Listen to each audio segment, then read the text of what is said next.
Hi students, I am Arif Malik and today in this topic we will know about the transcription of prokaryotes. Transcription हमें पता है it's a synthesis of what? It is synthesis of mRNA from strand of DNA. एक strand इसमें इस्तेमाल होती है and जो transcription है it's a second part of central dogma. This was the first one, replication, first part of central dogma, and this is second, that's transcription, second part of central dogma. ठीक है ना? अब replication हमने देखी थी. Today we will know about the deeply in transcription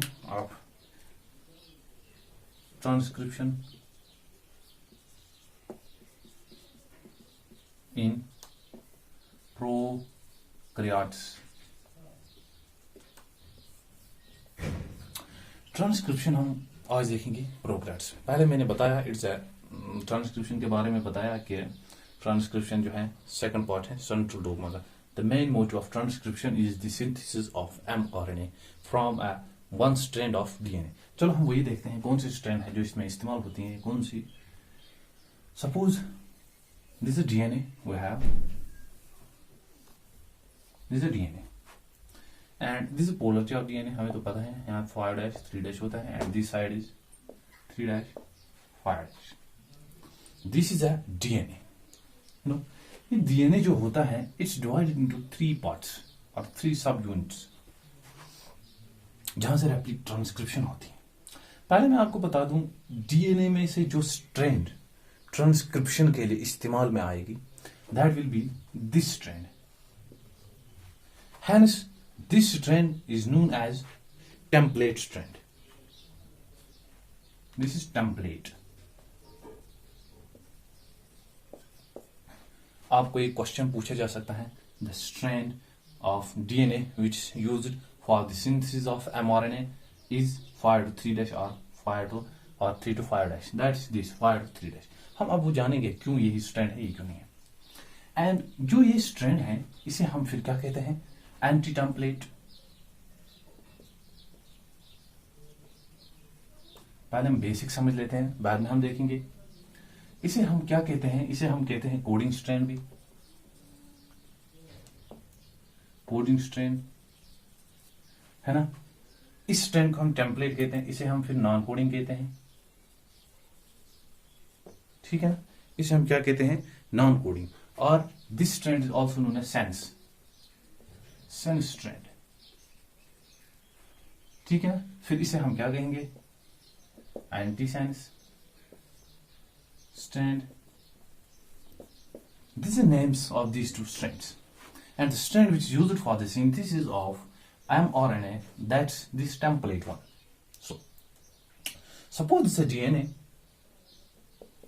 this is nucleotides present here. So जो इसमें होगी, suppose this is DNA, here is adenine, thymine, guanine, cytosine, adenine, thymine, guanine. Here will be also the same. Adenine, here will be thymine, guanine, thymine, adenine, cytosine, guanine, thymine, adenine, cytosine. So, अब इस strand को copy होगा, फिर बनेगी हमें नई वाली strand, and उस स्ट्रैंड की जो हमें बेसिस होगी that will be the same like this strand, this 5 to 3' strand. क्योंकि हमने पहले इस स्ट्रैंड को कॉपी किया, ये बनी, फिर हम इसको कॉपी करते हैं, ये बनेंगे. लेकिन ये अपोजिट होता है. अब टी की जगह क्या होगा, ए होगा, ए की जगह क्या होगा, टी तो नहीं होगा, यू होगा. सिर्फ डिफरेंस किसकी होगी, यू की होगी बस. इन केस ऑफ आरएनए हमें पता है there is uracil, and in case of DNA there is thymine. So here क्या होगा, guanine, here will be cytosine, here will be adenine, here will be uracil, here will be guanine. See this strand and this strand is same, है ना. जो इसकी base है that's इसकी base, सिर्फ the difference makes this thymine. And here we are synthesizing RNA, so यहां पर क्या होगा, यूरासिल. अब हमने देखा कौन सी स्ट्रैंड जो है आरएनए सिंथेसिस में मदद करेगी, कौन नहीं करेगी, टेम्पलेट कौन है, एंटी टेम्पलेट कौन है, वो हमने देखा. अब इसके बाद क्या होता है, डीएनए में अब हम देखते हैं और हमें कौन सी चीजें हैं जो हमें यहाँ पे इस्तेमाल होंगी. ये डीएनए है, स्ट्रैंड कोई, and this strand is divided into 3 parts. पहले ही मैंने कहा था यहां पे क्या होगा 5 डैश, यहां पे क्या होगा 3 डैश, 3 डैश, 5 डैश। इजी है, आस्ते से समझने की कोशिश करना, समझ में आ जाएगा। नाउ दिस डीएनए मैंने पहले ही कहा था इज डिवाइडेड इनटू 3 पार्ट्स। पहला पार्ट जो है इसे हम कहते हैं प्रमोटर, प्रमोटर रीजन, ठीक है ना। दूसरे को हम क्या कहते हैं, स्ट्रक्चरल जीन और ट्रांसक्रिप्शनल यूनिट, इसे हम कहते हैं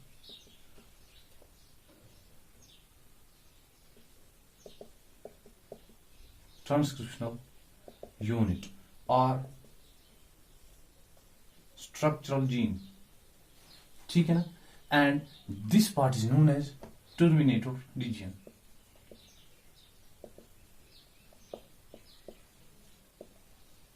ठीक है ना, समझ में आ गया। टर्मिनेटर रीजन है, ये प्रमोटर रीजन है, समझ में आ गया। नाउ अब हम देखते हैं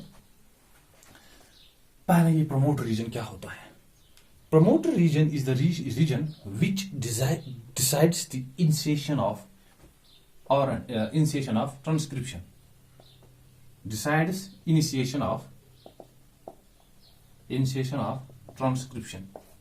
ये वाला पार्ट जो है ये इनिशिएशन क्या करता है, initiation of transcription means transcription starts from here. कहां से स्टार्ट होगी, फ्रॉम दिस प्रमोटर रीजन से। दूसरी बात जो है transcriptional unit, its actual part of DNA which is transcript, जिसकी ट्रांसक्रिप्शन होगी। अब इसी रीजन की क्यों होगी ट्रांसक्रिप्शन, यहां से स्टार्ट होगी, कुछ ही न्यूक्लियोटाइड्स बनेगी, फिर इलांगेशन होगी, वो इलांगेशन इस ट्रांसक्रिप्शनल यूनिट और स्ट्रक्चरल जीन में होगी, ठीक है ना। इनिशिएशन कौन करता है ट्रांसक्रिप्शन की, that is this promoter region, ठीक है ना। टर्मिनेटर रीजन क्या है, simply this are region where from the termination of RNA occur. Suppose this was DNA यहां से बन रहा था, फिर यहां से जब टर्मिनेटर रीजन में पहुंचेगा फिर ऐसे कट हो जाएगा और हमें फिर नया डीएनए मिल जाएगा, पार्ट आरएनए सॉरी मिल जाएगा ऐसे, ठीक है ना। अब इसके बाद में आपको और एक बात बता दूं, ये जो रीजन होते हैं इनको हम और भी कुछ नाम देते हैं। जैसे इस प्रमोटर रीजन को हम जो कहते हैं, इसे हम कहते हैं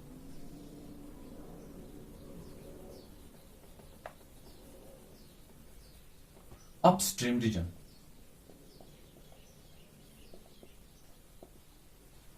इस स्ट्रैंड को, इस पोजीशन को हम क्या कहते हैं, प्रमोटर रीजन जो लोकेट है that's located on a position called upstream region. And upstream region की जो डायरेक्शन होती है दैट्स 5 डैश। हमेशा ये पूछा जाता है अपस्ट्रीम रीजन की रीजन पे क्या होता है, प्रमोटर रीजन, ये लोकेट होता है ऐसे। This region is known as promoter region and ये कौन सी जगह पर है, अपस्ट्रीम रीजन ऑफ 5 डैश इसकी पोलरिटी होती है। And this is located on the downstream, this is downstream reason,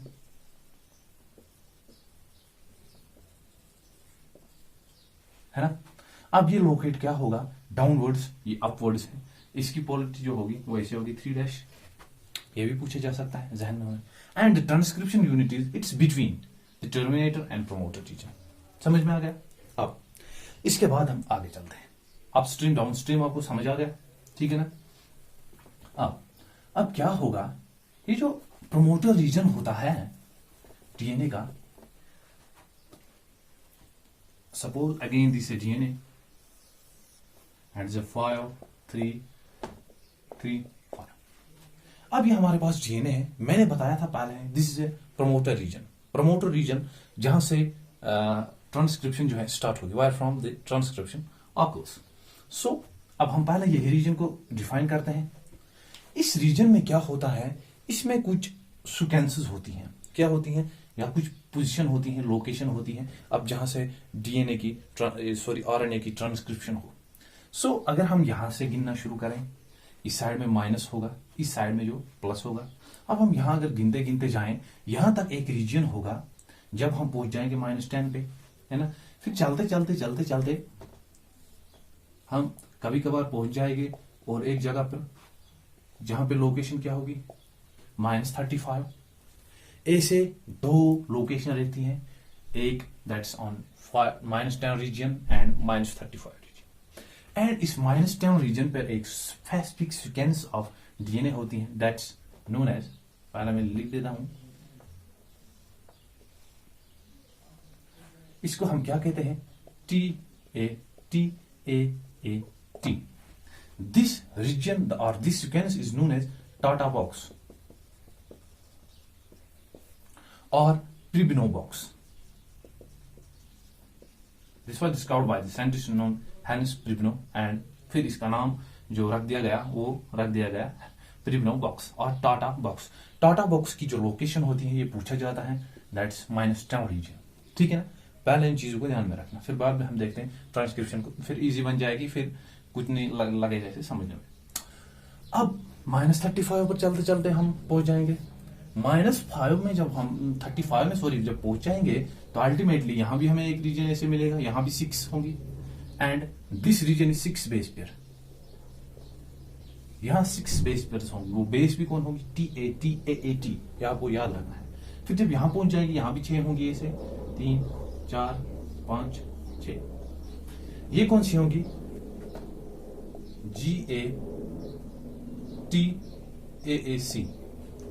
GATAAC. ये रीजन यहां पे होगा, ये भी कितनी होंगी, 6 बेस पेयर्स होंगी, न्यूक्लियोटाइड्स इसमें भी होंगी 6, है ना, 6 बेस पेयर्स होंगी. GATAAC and GATAAC is located at -35 region of promoter region जो होता है. यहां पर हमने देखा था ना पहले, ये प्रमोटर रीजन था, अपस्ट्रीम था ये 5' -35 है ये, एंड दिस इज -10. ठीक है ना, यहां तक समझ में आ गया. अब क्या होगा, अब ट्रांसक्रिप्शन में और भी चीजें हमें कुछ इस्तेमाल लगेंगी, वो हम देखते हैं कौन कौन सी लगेगी. टाटा बॉक्स या ये ध्यान में रखना. अब ऐसा होगा ट्रांसक्रिप्शन में हमें कुछ और भी चीजें इस्तेमाल में होती हैं दैट्स RNA पॉलीमरेज. जैसे डीएनए में डीएनए पॉलीमरेज लगता था, वहीं डीएनए पॉलीमरेज के फिर डिफरेंट टाइप्स थे, DNA polymerase first second third. यहां भी आरएनए पॉलीमरेज लगेगा हमें इस्तेमाल में. पॉलीमरेज क्यों, इसे पॉलीमरेज एक्टिविटी दिखानी है, means it has to form the RNA, इसे आरएनए बनाना है, that's why it's RNA, and it's DNA dependent RNA polymerase. It is DNA dependent. Why it's DNA dependent, it has to function according to with DNA strand. इसे इस template strand के according चलना है, that's why it's known as DNA dependent. समझ में आ गया. अब RNA जो पॉलीमरेज है ये कुछ ऐसे बना होता है, हम अगर देखें alpha, beta, beta dash, omega, और हमें होता है सिग्मा फैक्टर. अल्फा जो होता है it's further of 2 types, alpha या अल्फा डैश होता है, दैट्स अल्फा के 2 यूनिट्स होते हैं. टोटल ये बना होता है 2 4 6 यूनिट्स का, इज इक्वल टू 6 सब यूनिट्स. आरएनए पॉलीमरेज के कितने यूनिट्स होते हैं, 6. यहां पर हमें जो मालूम होगा RNA polymerase is 3 types, RNA pol first, RNA pol second, RNA third, है ना. लेकिन प्रोकैरियोट्स में हमें एक ही इस्तेमाल में आएगा, दैट्स आरएनए पोल फर्स्ट.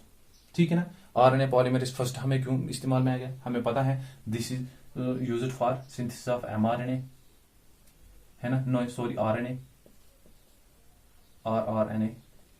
ये हमें आरएनए सेकंड किस में लगता है, synthesis of mRNA, and this polymerase third is tRNA, है ना.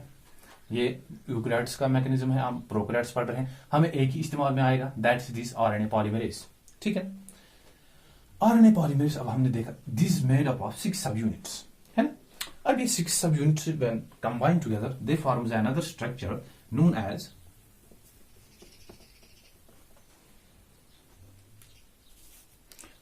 ये अब जब ऐसे कलेक्टिव हो जाएंगे, ये से था सपोज 1 2 3 4 5 6, यहां पे कौन था अल्फा, अल्फा डैश, यहां पे रहेगा बीटा, बीटा डैश, ओमेगा, यहां पे सिग्मा रहेगा. ऐसे जब ये कंबाइन होंगे ये बनाते हैं structure. This structure is simply known as, this is known as hollow enzyme.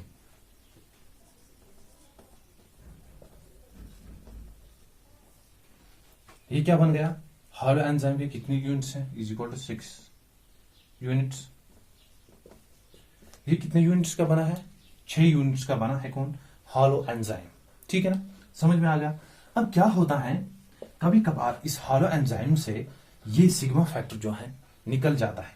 ठीक है ना, ऐसे फिर क्या होगा, ऐसे ये से, ठीक है ना, ये से, ये से, ये से, 2 4 5, अब ऐसे 5 होंगे ना। कौन कौन सा होगा इसमें फिर, अल्फा, अल्फा डैश, बीटा, और इसमें होगा ओमेगा, सिग्मा तो नहीं होगा। अब जब ये विदाउट सिग्मा होता है, this simply known as what, इसे हम क्या कहते हैं, core enzyme. This is known as core enzyme. अब कोर एंजाइम और हमें फर्दर क्या मिला, यहां पर हमें मिला सिग्मा फैक्टर, सिग्मा है ना। अब हम इनकी फंक्शन देखते हैं। ठीक है ना, सिग्मा की क्या फंक्शन है, the specific function of sigma factor is to recognise this promoter region. ये सिग्मा फैक्टर हमें किसमें मदद करता है, हेल्प इन ट्रांसक्रिप्शन और रिकॉग्नाइजिंग ऑफ ट्रांसक्रिप्शनल यूनिट। ये ट्रांसक्रिप्शनल यूनिट को रिकॉग्नाइज करता है। वो क्षमता सिर्फ किसमें पाई जाती है, वो हमें सिर्फ सिग्मा फैक्टर में पाई जा सकती है। लेकिन ये सिग्मा पहले जाके कहां पे बाइंड करेगा, है ना, प्रमोटर रीजन पे पता है हमें बाइंड करेगा, लेकिन कहां पे, -35 या -10 पे। पहले ये आके बैठ जाता है किस पे, इस पे, इस 6 बेस पेयर्स जो यहाँ पे न्यूक्लियोटाइड्स थी ऐसे 10 रीजन पे, इसे ये रिकॉग्नाइज करती है, दैट स्टार्टर बॉक्स को या प्रिबिनो बॉक्स को, है ना। फिर क्या करेगी, फिर ये थोड़ी सी हेलिकेस एक्टिविटी दिखाएगी। हेलिकेस एक्टिविटी से क्या होगा, हेलिकेस एक्टिविटी से ये फिर हम इसे आगे देखते हैं, ध्यान से देखते हैं।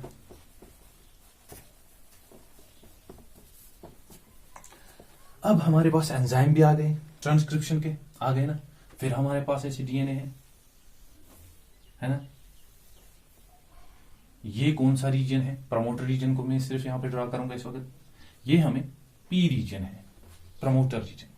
फिर हमने देखा और एंजाइम था, हॉलो एंजाइम था, और हमारे पास क्या था, और सिग्मा फैक्टर था, है ना। अब जो सिग्मा फैक्टर्स होते हैं वो डिफरेंट होते हैं। जैसे एस्टेरिया कोले में सिग्मा फैक्टर कौन से होते हैं, 7 टाइप्स ऑफ सिग्मा फैक्टर्स होते हैं। वो ज्यादा डीप नहीं जाएंगे, यहाँ देखते हैं सिंपली इस वक्त। तो क्या होगा, अब पहले हमने कौन सा देखा था, हॉलो एंजाइम था ना। Hollow enzyme, suppose is hollow enzyme, है ना। फिर यहां से हमने सिग्मा फैक्टर देखा था। जब विदाउट सिग्मा फैक्टर ये था, फिर था एक कोर एंजाइम। अब अगर हम इसके साथ जोड़ दें, suppose sigma factor, this is sigma factor, अगर मैंने इसके साथ सिग्मा फैक्टर जोड़ दिया, अब ये फिर क्या बन गया ना, फिर ये कौन सा बन गया, हॉलो एंजाइम। जब ये फिर इससे सिग्मा फैक्टर जुड़ता है, ये उठ के किस जगह पर जाता है, इस लोकेशन पे जो मैंने यहां पे ड्रॉ की थी, इस रीजन पे जाके बैठेगा ये, है ना।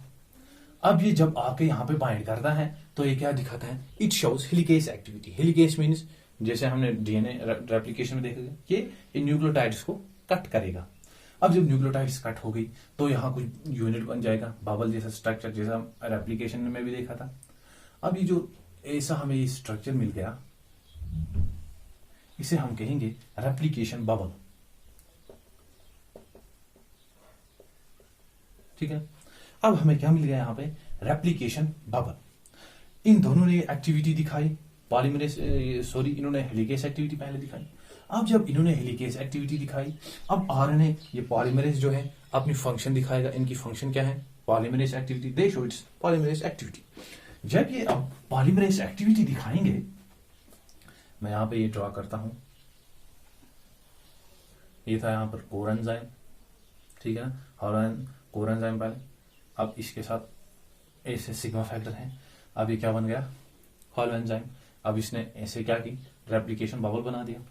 अब हमें इससे क्या होगा, सिग्मा फैक्टर यहां पर और एक काम करेगा, ये पहले कुछ सिंथेसिस करेगा डीएनए की कुछ न्यूक्लियोटाइड्स, यहां पर इन दोनों के साथ मिलके जो एक फंक्शन ये करेंगे, they synthesis together, synthesis 6 to 10 base पे long nucleotide, 6 to 10, base pair synthesis करेंगे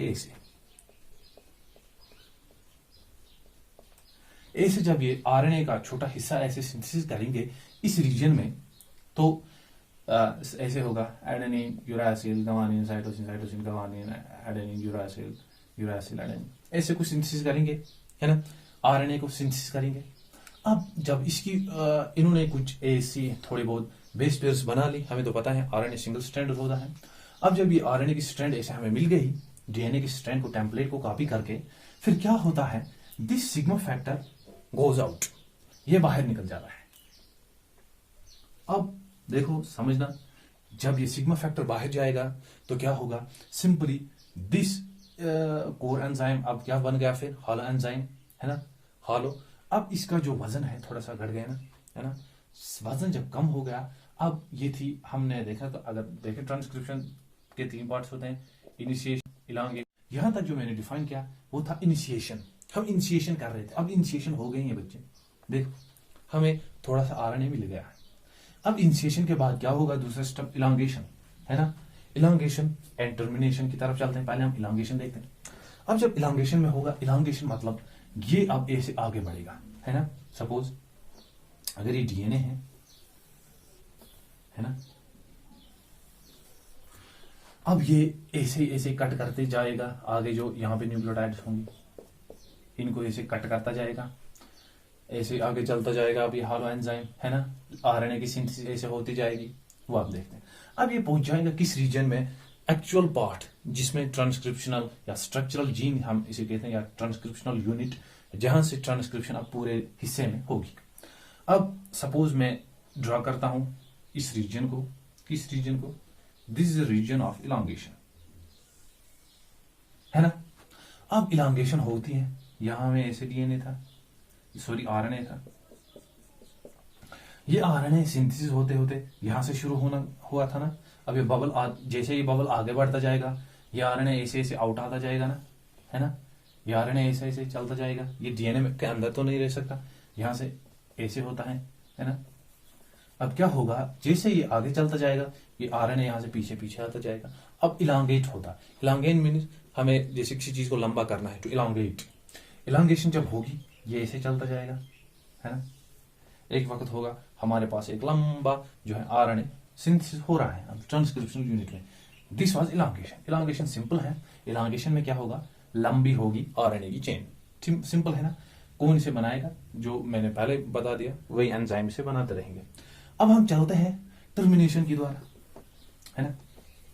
अब टर्मिनेशन का मैकेनिज्म जो है थोड़ा बहुत डिफिकल्ट है समझना, है ना, टर्मिनेशन ही ज्यादा लंबी है। हम स्टार्ट करेंगे टर्मिनेशन, पहले हमने इनिशिएशन इलांगेशन देखी, अब हम सिंपली क्या डिफाइन करेंगे, टर्मिनेशन।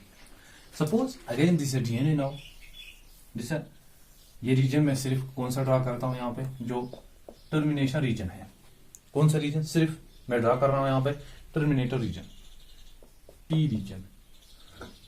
अब क्या होगा, टर्मिनेटर रीजन, टर्मिनेशन किसके साथ होती है, उस फैक्टर को हम क्या कहते हैं, उसे हम कहते हैं रो फैक्टर, रो फैक्टर और रो protein. This row protein is simply responsible for the termination of the synthesis of such mRNA strands, ठीक है ना। अब termination is of 2 types, ठीक है ना।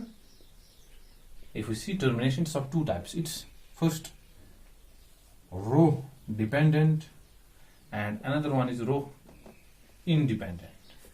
Means one is dependent on row factor, another is not dependent upon the row factor. Simply ये यहाँ पे टर्मिनेशन हो जाएगी इंडिपेंडेंट में without the rho factor. Rho factor जो होता है इसकी सिंपली फंक्शन क्या होती है, helicase activity, it shows helicase function.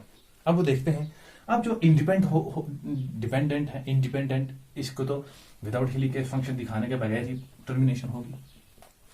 कभी कभार डीएनए में क्या होता है, डीएनए की स्ट्रैंड में जैसे ऐसे कुछ सीक्वेंसेस रहती हैं ऐसे, फिर यहाँ पे एक सीक्वेंस ऐसे, फिर यहाँ पे कुछ सीक्वेंस ऐसे, फिर यहाँ पर एक रीजन रहता है जो कि 6 बेस पेयर्स होती हैं, 2 4 6, इनमें ज्यादा क्या होता है एडेनिन थाइमिन रिच होती हैं ये,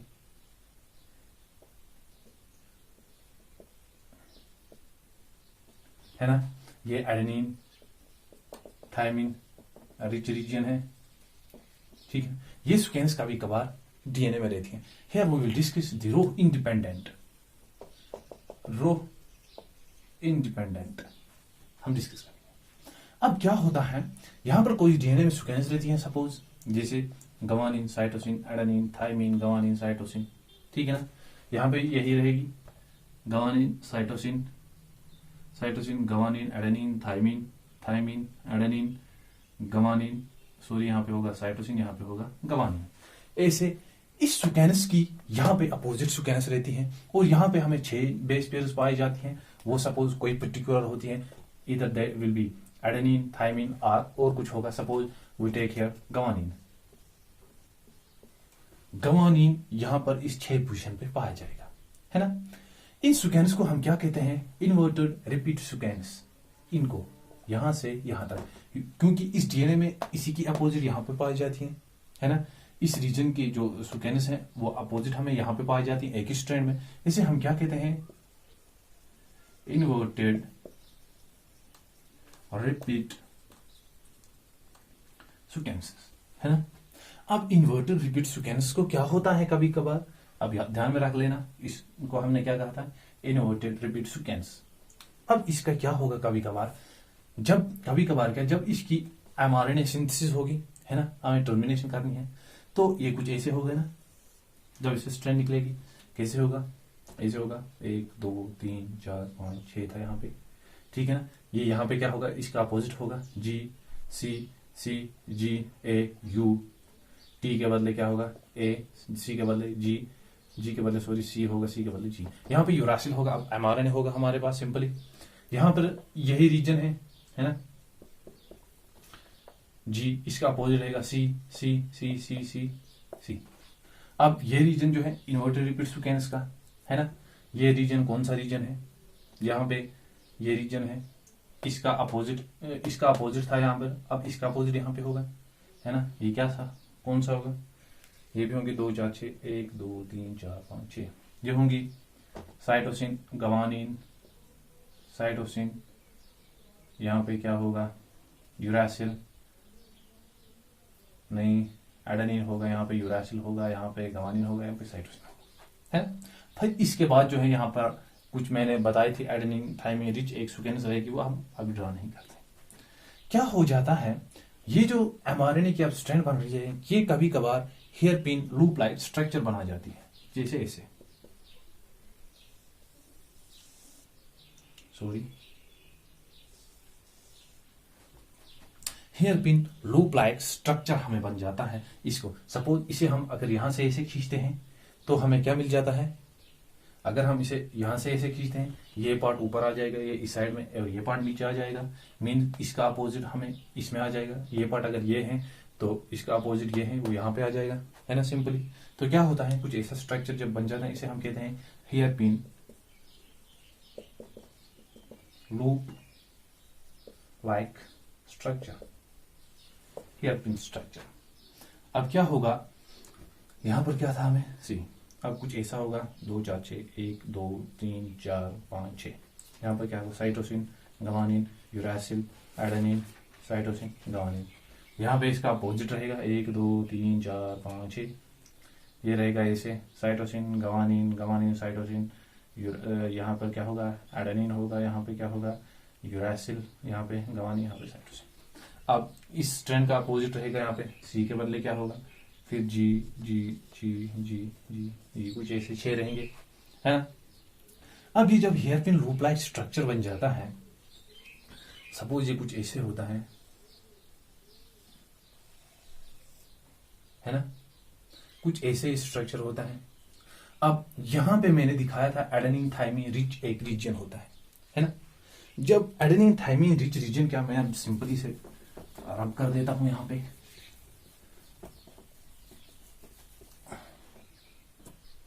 अब जब ये सिंथेसिस यहां से हो रही थी ऐसे, है ना, अब जब ये टर्मिनेटर रीजन में पहुंचेगी, यहां पर ऐसे कुछ बन गया था ना,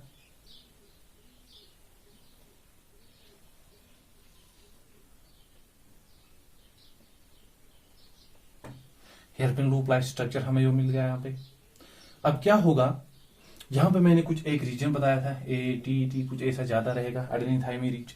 हमें पता है adenine is equal to thymine, guanine is equal to cytosine.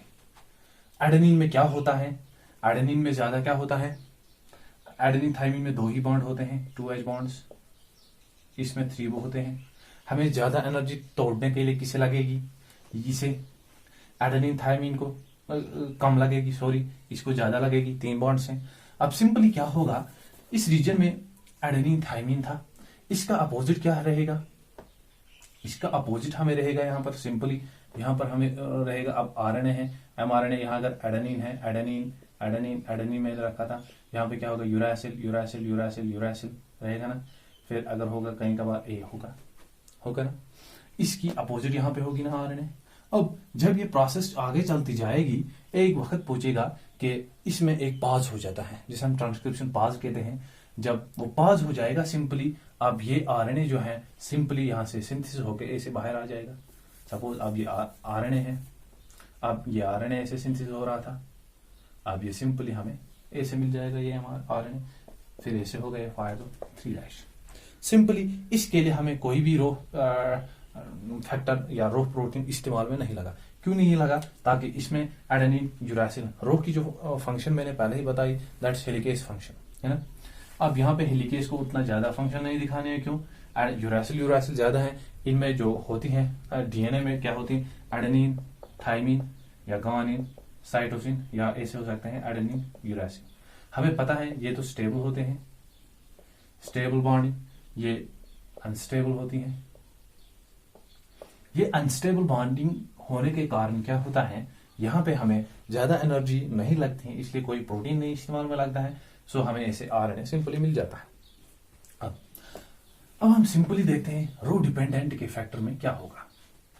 Row dependent means अब हमें ट्रांसक्रिप्शन को टर्मिनेट करने के लिए एक प्रोटीन की इस्तेमाल होगी, जिसे हम कहते हैं रो प्रोटीन। अब क्या होगा, जब ऐसे ही पहले हेयरपिन लाइक स्ट्रक्चर बन जाएगा, वो सेम फिनोमेना रहेगा, लेकिन जब मैंने कहा था बाद में इन्वर्टर रिपीट सीक्वेंस के अलावा यहाँ पर एक होती है, जैसे मैंने यहाँ पे कहा था एडेनिन एडेनिन ज्यादा थे, ऐसे ही यहाँ पर सिंपल बॉन्डिंग रहती है, सिंपल बेस रहती है, जैसे guanine cytosine cytosine adenine guanine cytosine. ऐसे पर्टिकुलर एडेनिन एडेनिन एडेनिन नहीं रहते हैं, सिंपली क्या रहते हैं, guanine cytosine cytosine adenine guanine cytosine, normal hydrogen bonds रहते हैं या नॉर्मल बेस रहती हैं। अब क्या होता है, अब हमें फिर से यही हेयरपिन लूप लाइक स्ट्रक्चर बन गया, है ना। RNA की सिंथेसिस हो रही है, एक साइट होती है यहां पर जिसे हम कहते हैं rut site, rut site that is row utilizing site. इस रो यूटिलाइजिंग साइट पे क्या होता है, इस पे आके रो फैक्टर जो है बाइंड कर जाता है। Suppose this rho factor this binds here, rho factor आप किस पे आ जाएगा, यहां पे आ जाएगा रट साइड पे, रो यूटिलाइजिंग साइड पे। अब जब रो फैक्टर यहां पे बैठ गया, अब इसे क्या फंक्शन दिखानी, हेलिकेज। क्यों दिखाई गया हेलिकेज एक्टिविटी, हम देखते हैं। अब जब यहां से RNA पॉलीमर, मैंने पहले आपको बता दिया, यहां पर भी क्या चल रहा होगा, हॉलो एंजाइम है यहां पर, है ना, कोर एंजाइम सॉरी, इसमें जो हमें सिग्मा फैक्टर है वो नहीं है ना। अब ये भी ऐसे RNA पॉलीमरेज साथ हमें चलता जाएगा, RNA पॉल है सिर्फ सिंपली, ये भी आगे आगे चलता जाएगा, ट्रांसक्रिप्शन भी आगे आगे हो रही है, RNA की सिंथेसिस भी हो रही है। अभी इन्वेटर रिपीट सीक्वेंस आ गई, फिर ऐसे hairpin like loop like structure बन गया। अब यहां पर जब ये पहुंचा, यहां पर ये से रीजन है GCCAGC। अब इसकी यहां पर जो अपोजिट रहती है सीक्वेंस, वो कैसे रहेगी, वो तो फिर ऐसे रहेगी ना, G की जगह क्या होगा C, C की जगह G, G U C G। हमें पता है GC के बीच 3 बॉन्ड्स होते हैं, एंड इसे तोड़ने में ज्यादा एनर्जी इस्तेमाल में होगी, ज्यादा एनर्जी की यूटिलाइजेशन होगी। सो जो पहले वाली थी, वहां पे इन्वर्टर रिपीट सीक्वेंस के बाद जो एडेनिन रहते थे, उसे हमें तोड़ने में या डिस्ट्रॉय करने में उतनी एनर्जी नहीं लगती थी, तो रो इंडिपेंडेंट हो गई। अब यहाँ पे जब ये सीक्वेंस रहेगी, बॉन्ड तोड़ने मुश्किल है। इस तोड़ने के लिए यहाँ पर हैमर एक्टिविटी दिखाने के लिए कौन आ रहा है, ये आ रहा है रो फैक्टर। इसे हम कहते हैं यही है रो डिपेंडेंट। अब जब आरएनए पॉलीमरेज भी आगे चलता है, ये भी साइमल्टेनियसली इसके साथ आगे चलता जाएगा, है ना। अब ये रो फैक्टर जब भी चलता चलता फिर यहाँ से पास होगा। मैंने पहले भी कहा था रेप्लिकेशन ट्रांसक्रिप्शन सॉरी पास होता है। ट्रांसक्रिप्शन पास जब हो जाएगा, उसी पास के दौरान जब झटका लगेगा, उस झटके के दौरान वो बॉन्डिंग टूट जाती थी। वहां पहले सिंपली टूट जाती, क्यों, एडेनिन थे, अनस्टेबल बॉन्डिंग थी, वो टूट जाती थी। लेकिन यहां से उस पास का कोई असर नहीं होता है। सो क्या होता है फिर, उसके लिए हमें इन बॉन्ड्स को अब तोड़ने के लिए क्या होता है, हमें यही राइट साइड पे जो रो फैक्टर बैठ गया है, यही रो फैक्टर चलते चलते चलते यहाँ पहुंचेगा और हेलिकेज एक्टिविटी दिखाएगा और यहाँ से हाइड्रोजन बॉन्ड्स को क्या करेगा, कट करेगा। दैट वाज, एंड हमें रो की फंक्शन जो अब है हेलिकेज फंक्शन है ना, ये भी क्वेश्चन पूछे जा सकते हैं। And this was whole about the transcription. हमने ट्रांसक्रिप्शन में देखा, इनिशिएशन देखी, इलांगेशन देखी, अब टर्मिनेशन, डिपेंडेंट इंडिपेंडेंट भी देखी, इजी मोड में देखी, एंजाइम कौन से यूटिलाइज होते हैं एज कम्पेयर टू रेप्लिकेशन, बहुत ही कम एंजाइम लगते हैं, इसीलिए इजी है याद रखने में। अब इन सुकेन को अच्छी तरह से याद रखना। Thank you for watching my videos.